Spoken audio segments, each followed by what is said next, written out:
Today, I have a very brief verse from the prophet Hosea.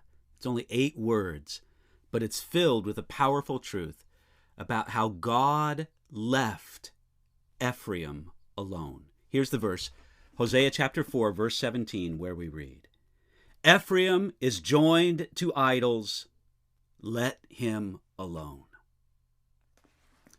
After the people of God split into 2 nations, Judah to the south and Israel to the north, the largest and most influential tribe in the northern kingdom of Israel was Ephraim. So it isn't unusual to find the prophets addressing the nation of Israel as Ephraim. In Hosea chapter 4, verse 17, we have a vivid and tragic example where it says, "Ephraim is joined to idols, let him alone." When the people of God went after idols, it wasn't because they got a thrill out of bowing down to a statue. It was because they wanted the things that those idols represented. Baal was the weather god, and in an agricultural community, farmers felt that they needed to appease the weather god. Ashtoreth was the goddess of sex and fertility. People worshipped her for the sake of the illicit pleasure, or they wanted to appease her for fertility in their family, in their flocks, or in their fields.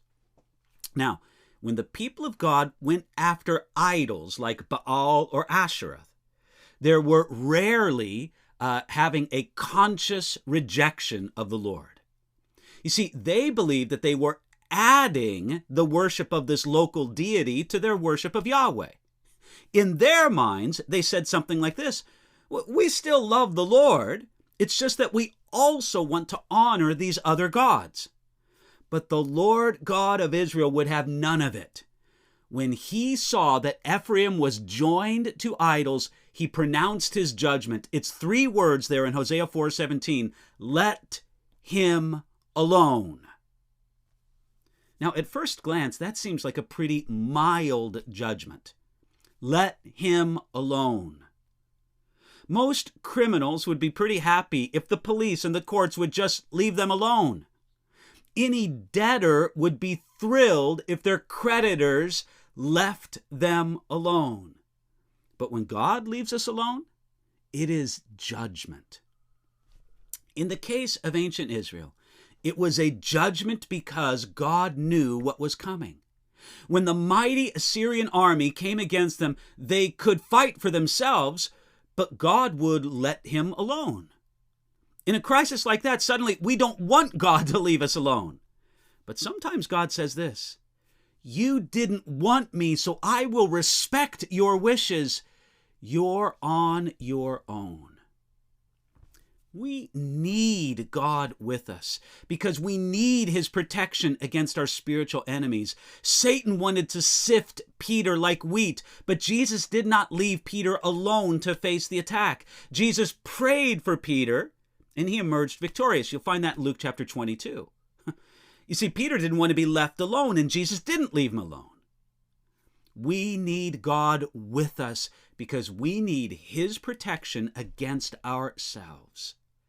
Left alone with our own sinful hearts, we will surely drift away from the Lord. All God has to do to make certain that a man goes to hell is simply to leave him alone.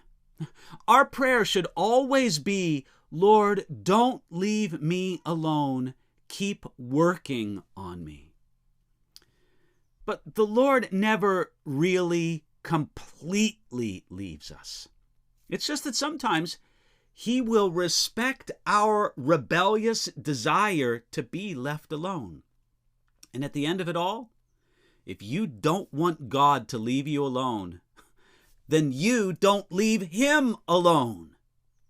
Today, be like the widow who wouldn't quit that Jesus described in Luke chapter 18, and then you will never have to worry about being left alone.